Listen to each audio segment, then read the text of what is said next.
은혜와 사랑이 충만하신 거룩하신 아버지 하나님, 감사합니다.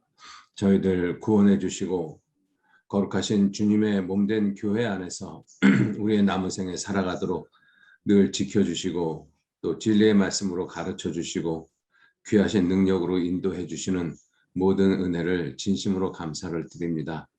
주님께서 우리에게 베풀어 주신 그 은혜와 사랑이 얼마나 큰 것인지 저희들 하루하루 살아가는 삶 속에서 더 깊이 깨달아 알 수 있도록 지혜를 허락해 주시고 또 깨달아진 그 은혜만큼 정직한 모습으로 보답하는 귀한 삶을 살아갈 수 있도록 우리 한 사람 한 사람 기억하시고 일깨워 주시고 인도해 주옵소서.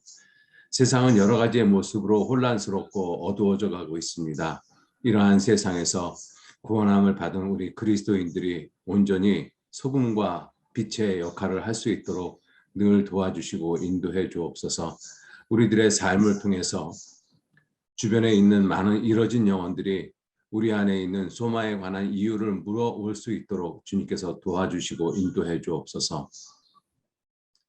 우리의 삶이 하나님의 영광을 더욱 나타내는 그러한 삶이 되도록 모두 이끌어 주시고 인도해 주옵소서.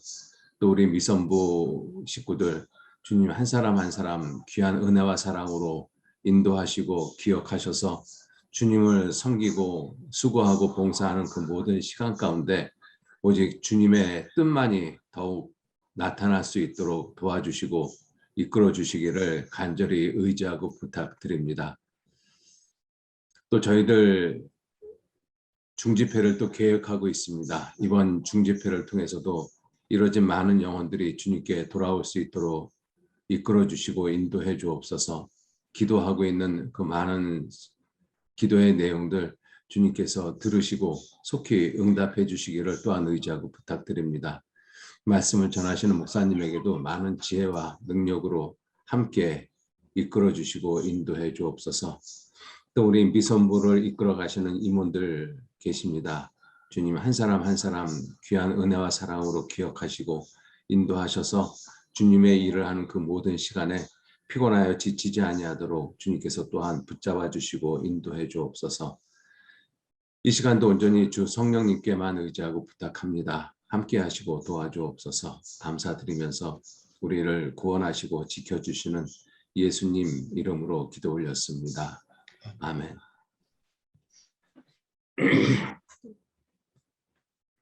예, 우리 시편 127편 찾겠습니다. 시편 127편.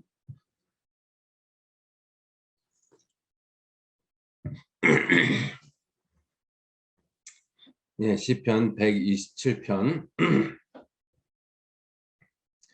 1절 말씀서부터 제가 읽겠습니다.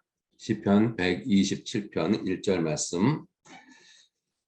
여호와께서 집을 세우지 아니하시면 세우는 자의 수고가 헛되며 여호와께서 성을 지키지 아니하시면 파수꾼의 경성함이 허사로다.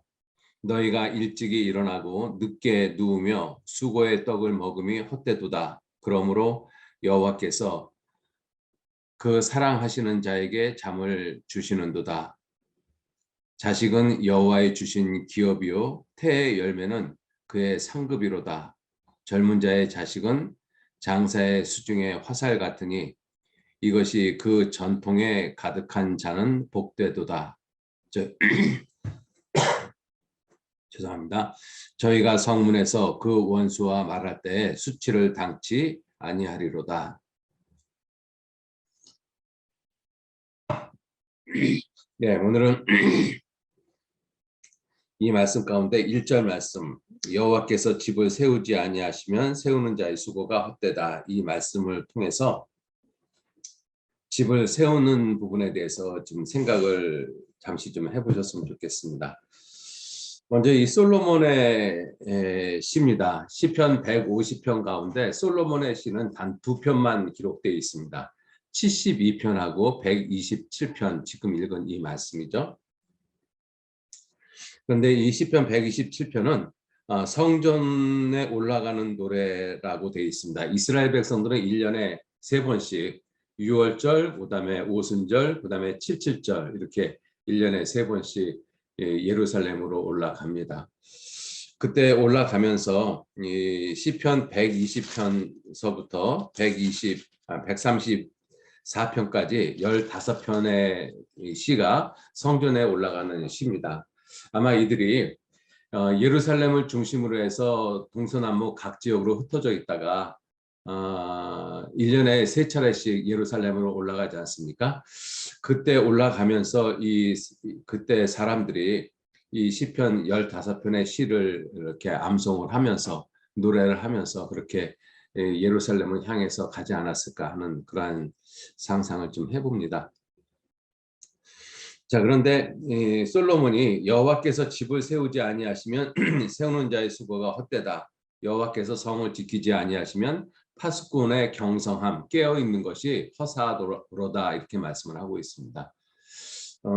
이스라엘 백성들이 그 예루살렘 성으로 1년에 3번씩 올라갈 때 싸움에 나갈 만한 남자들 20세 이상으로 계수된 사람들이 예루살렘 성으로 올라가는 거잖아요. 그러면 자기가 있는 그 동네 그 집에는 부녀자들, 노인들, 어린아이들만 남아 있습니다. 그런데 이스라엘은 지형적으로 주변에 있는 나라들로부터 항상 침략을 받아왔죠.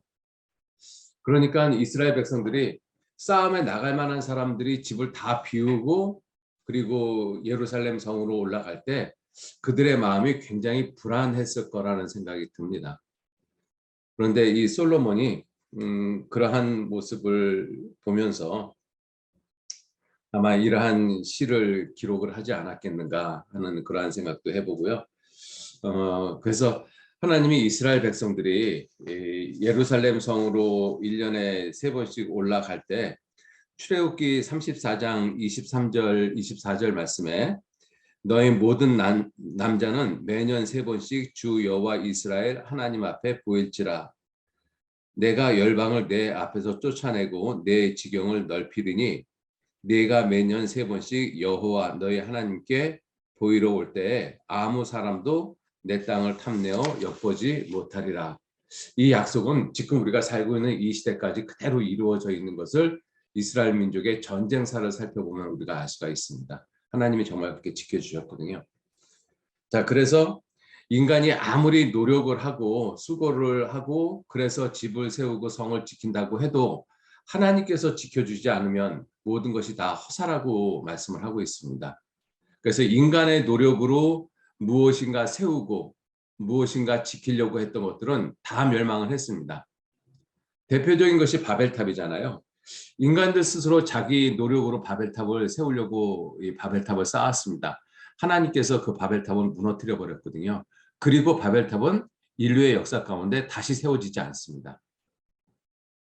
여리고 성도 마찬가지죠. 하나님께서 여리고 성을 멸망을 시키고 그리고 여호수아에게 말씀을 하시기를 이 성을 다시 쌓는 사람은 그 아들들이 죽을 것이다 라고 이렇게 예언을 했어요. 그런데 히람이라는 사람이 800년이 지난 다음에 히람이라는 사람이 그 여리고 성을 다시 쌓으려고 했었을 때 결국은 장자와 계자 막내 아들이 죽었습니다.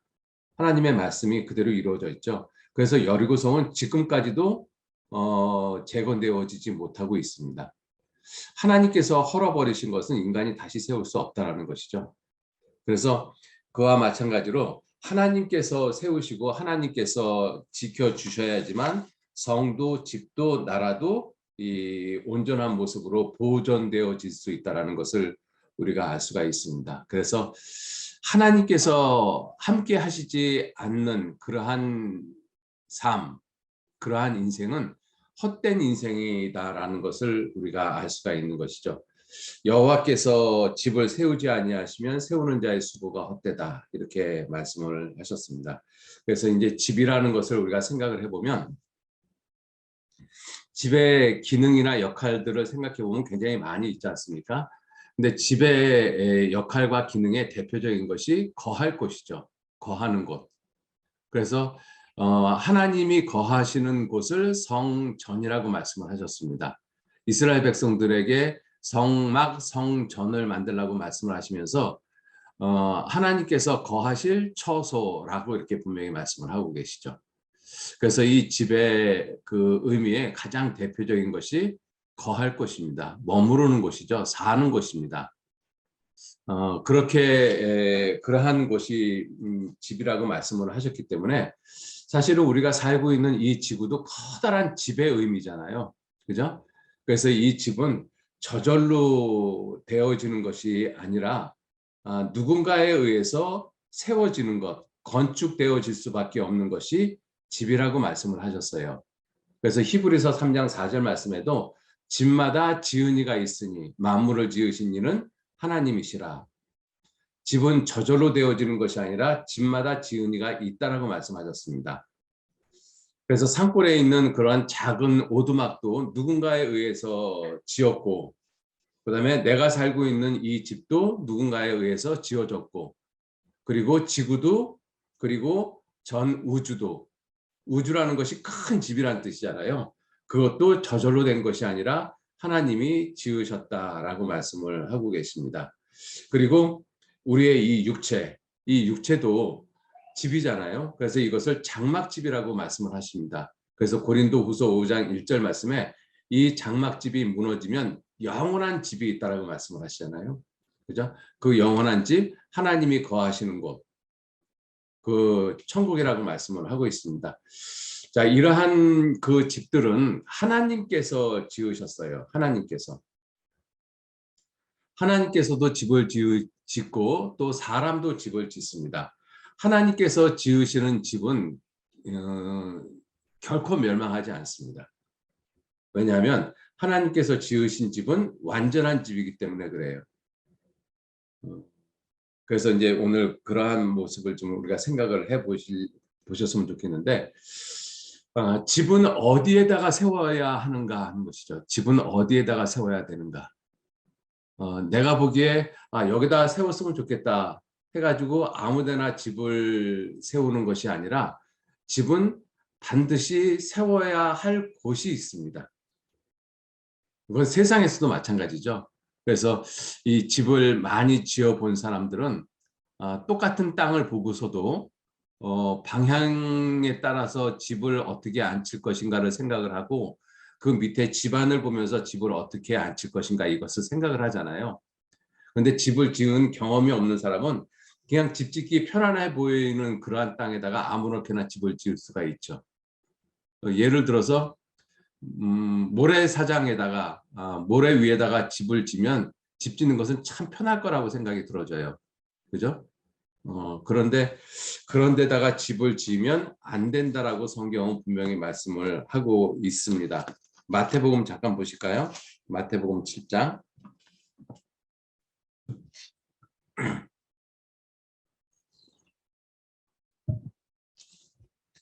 마태복음 7장 24절 말씀. 그러므로 누구든지 나의 이 말을 듣고 행하는 자는 그 집을 반석 위에 지은 지혜로운 사람 같으리니 비가 내리고 창수가 나고 바람이 불어 그 집에 부딪히되 무너지지 아니하니 이는 주초를 반석 위에 놓은 연고요. 나의 이 말을 듣고 행치 아니하는 자는 그 집을 모래 위에 지은 어리석은 사람 같으리니 비가 내리고 창수가 나고 바람이 불어 그 집에 부딪힘에 무너짐이 심하니라. 예수님께서 산상수훈을 마태복음 5장, 6장, 7장 이렇게 쭉 하시면서 그 산상수훈 마지막 결론 부분으로 이렇게 말씀을 하고 계십니다. 누구든지 나의 이 말을 듣고 행하는 자는 그 집을 반석 위에 지은 지혜로운 사람과 같다. 그래서 주님께서 가르쳐 주신 그 이 교훈의 말씀을 듣고 행하는 자는 그 집을 어디에다가 짓는 것이냐? 반석 위에 짓는 것과 같다라고 말씀을 하셨어요.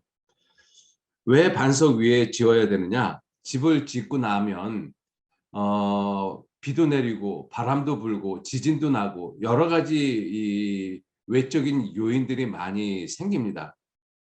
그런데 반석에 이 기초를 두지 않은 것은 다 무너진다라고 말씀을 하고 있는 것이죠. 반석에 이 기초를 두지 않으면. 그래서 집은 반드시 어디에다가 지어야 되는가? 반석 위에 지어야 된다라고 말씀을 하고 계셔요. 자, 그런데 이러한 말씀을 하신 그 예수님께서 집을 지으십니다. 그 예수님께서 지으시는 그 집의 대표적인 모습이 구약 시대 때는 성막 성전이었잖아요. 그런데 그 모습은 신약 시대의 교회의 모습의 하나의 예표의 모습인 것을 알 수가 있습니다. 그 예수님께서 교회를 어디에다가 세우셨느냐? 예수님께서도 교회를 반석 위에다가 세우셨어요. 마태복음 16장 보시죠. 마태복음 16장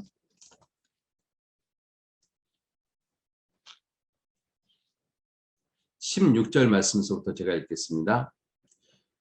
시몬 베드로가 대답하여 가로되 주는 그리스도시요 살아계신 하나님의 아들이십니다.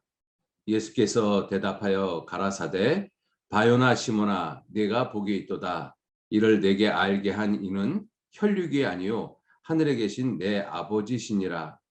또 내가 네게 이르노니 너는 베드로라. 내가 이 반석 위에 내 교회를 세우리니 음부의 권세가 이기지 못하리라. 음부의 권세가 이기지 못하리라. 결코 무너지지 않는다. 그래서 이 교회는 무너뜨릴 수 있는 존재가 없습니다. 왜냐하면 교회를 세우신 분이 하나님이시기 때문에 그래요. 하나님의 아들의 죽음을 통해서 교회를 세우셨어요. 그래서 모든 인간이 그리고 온 마귀가 다 달라붙어서 교회를 멸망을 시키려고 해도 교회는 절대로 무너지지 않습니다. 그거는 2000년 기독교 역사를 살펴보면 우리가 잘 알 수가 있어요. 예수님이 죽고 부활하시고 승천하시고 오순절날 성령이 내려오신 이후에 온 세계에 교회가 형성되어지기 시작을 했습니다. 마귀는 그것을 알고 교회를 갖다가 핍박을 했죠. 그래서 초대교회는 그 교회를 갖다가 잔멸시키려고 굉장히 많이 노력을 했습니다. 마귀의 입장에서. 그래서 죽이기도 하고 흩어버리기도 하고 온갖 고난을 당하기도 하고 교회를 갖다가 불살라버리기도 하고 뭐 온갖 방법을 다 동원을 했잖아요. 그런데 교회는 지금 우리가 살고 있는 이 시대까지 교회는 결코 망하지 않습니다. 마지막 때도 마찬가지인 것이죠. 왜 그러냐면 그 교회를 내 교회라고 말씀하셨잖아요. 하나님의 교회입니다. 그 하나님의 교회를 어디에다가 세웠는가 하면 반석 위에 세우셨다라고 말씀하셔요. 반석. 그 반석이 무엇이냐? 인간 베드로가 반석이 아니고 주는 그리스도시여 살아계신 하나님의 아들이십니다. 라고 하는 이 믿음의 반석 위에다가 주님께서 교회를 세우셨어요. 그래서 예수님께서도 집을 아무렇게나 세우신 것이 아니라 예수님께서도 이 반석 위에 내 교회, 내 집을 세우셨다라고 말씀을 하고 계십니다. 자, 그러면 구원받은 우리도 이 건축자와 같이 이 집을 짓는다라고 말씀을 하고 계시거든요. 그래서 이 집을 세우는 이 궁극적인 실체는 하나님이시지만 또한 구원받은 우리도 집을 건축하는 사람이라고 말씀을 하고 계셔요. 그런데 우리 구원받은 우리도 집을 건축을 하는데 어디에다 건축을 해야 되느냐? 유다서 1장 보시겠습니다. 유다서 1장 20절 말씀.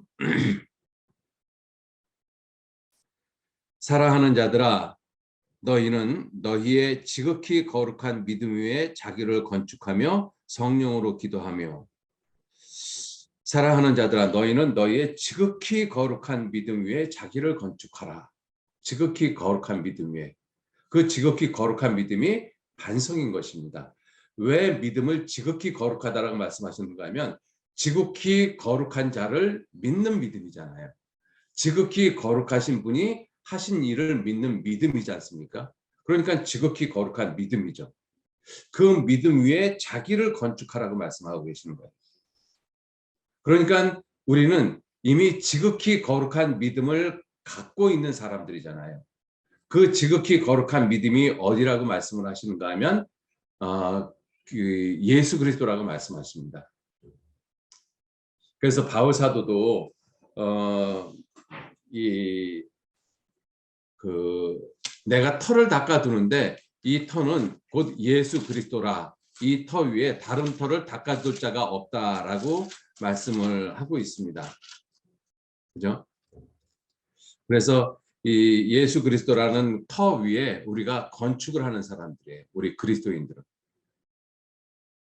그래서 그리스도인들은 예수 그리스도라는 터 위에 건축을 하는데 그러면 어떻게 건축을 해야 되느냐 하는 것이죠.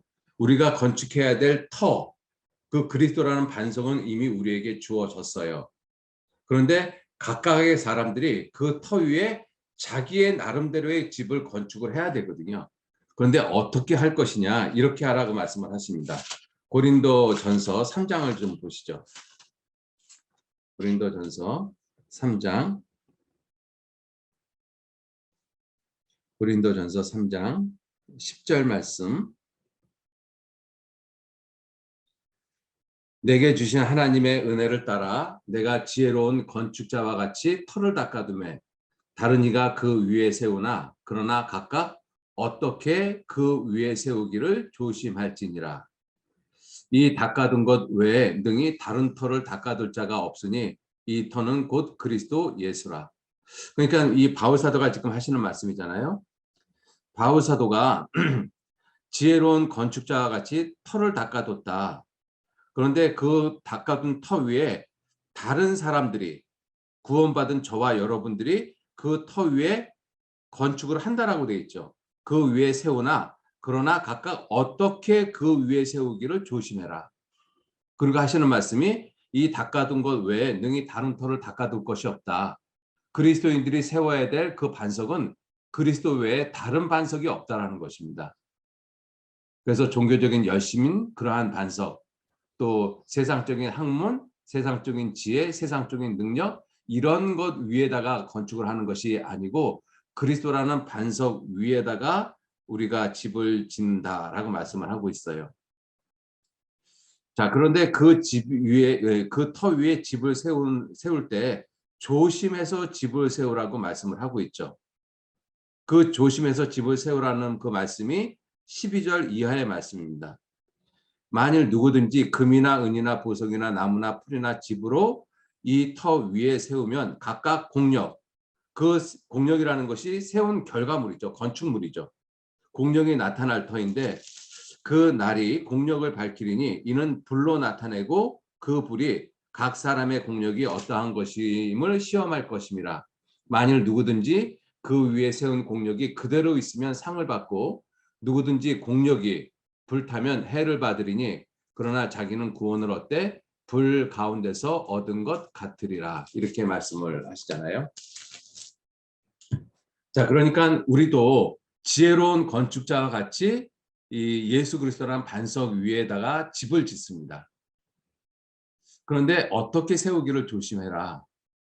그 어떻게 세우기를 조심하라고 하시면서 하시는 말씀이 그 터 위에 집을 세우는 그 재료를 어떠한 재료로 할 것이냐 하는 것이죠. 나무나 풀이나 집, 이것은 불에 견디지 못하는 것들입니다. 불이 한번 지나가면 다 타고 없어지는 것이죠. 금은 보석은 불을 통과할 수 있는 거예요. 그러면 너의 믿음의 시련이 불로 연단하여도 없어질 금보다 더 귀하다라고 말씀하셨잖아요. 그래서 금, 은, 보석이라는 그 재료는 믿음의 시련을 통과한 그러한 그리스도인의 삶을 가리키고 있는 것입니다. 그죠? 그러한 것들이 아니면 그 예수 그리스도께서 나타나실 때 불로서 그 지은 것을 시험할 텐데 불을 견디지 못하는 모든 것들은 다 타고 없어진다는 것입니다. 그래서 나무나 풀이나 집, 이 모든 것들은 인간적인 것, 대표적으로 인간적인 것, 세상적인 것, 그죠? 육체적인 것, 이 모든 것으로 집을 지은 것들은 다 타고 없어지는 것입니다. 그런 것들로 집을 지었을 때 다 타고 없어지고 다 타고 없어지고 불이 꺼졌어요. 그리고 나중에 이 불탄 장소를 가보면 건물들은 하나도 안 남아 있잖아요. 그냥 기초만 남아 있습니다. 이번에 지금 강원도 지역에 지금 건 10일 동안 지금 산불이 일어나고 있는데 어떤 집을 보면 다 타고 없어졌잖아요. 그냥 바닥만 남아 있잖아요. 불 가운데서 얻은 구원과 같으리라. 세상 것들로 육체적인 것으로 인간적인 것으로 지은 것들은 다 타고 없어집니다. 그러나 금, 은, 보석, 이 시련을 통과한 믿음, 시련을 통과한 그러한 그 인내의 모습, 그러한 삶의 모습으로 건축되어진 것은 결코 불타고 없어지지 않습니다. 그래서 주님도 우리에게 집을 세우라고 말씀하시잖아요. 그런데 여호와께서 세우지 아니하시면 세우는 자의 수고가 집을 세우는 자의 수고가 헛되다라고 말씀을 하고 계셔요. 그래서 내 삶이 하나님과 동행하는 삶, 그것이 금은 보석으로 집을 짓는 모습입니다. 그것은 결코 없어지지 않거든요. 불타지 않습니다. 그래서 여호와께서 집을 세우지 아니하시면 집을 세우는 자의 수고가 헛되고 여호와께서 성을 지키지 아니하시면 파수꾼의 경상함이 헛되다. 그래서 이러한 말씀을 한마디로 요약하면 하나님과 상관없는 모든 것들은 다 불타 없어진다는 것입니다. 구원받은 이후에 천국만 가면 되지 하는 그러한 생각보다는 하나님과 함께하지 않는 모든 것들은 다 헛되다라고 생각을 좀 해보시면 내가 주님 앞에 갔었을 때 구원받고 주님을 만날 때까지 내 삶이 아무것도 남은 것이 없어요. 그냥 예수 그리스도라는 반석만 덜렁 남아 있습니다. 그것이 그리스도인들의 영원한 부끄러움이 아닐까 하는 그런 생각이 들었습니다. 그래서 이 하루하루 살아가는 그 모든 삶이 반드시 하나님하고 연관되어지는 삶, 하나님이 함께 하시는 삶, 예수 그리스도에게 초점 맞추는 삶, 정말로 중요한 것이라고 생각합니다. 네, 오늘 하루도 주님 안에서 그와 같은 시간들이 되시도록 부탁드리겠습니다. 고맙습니다.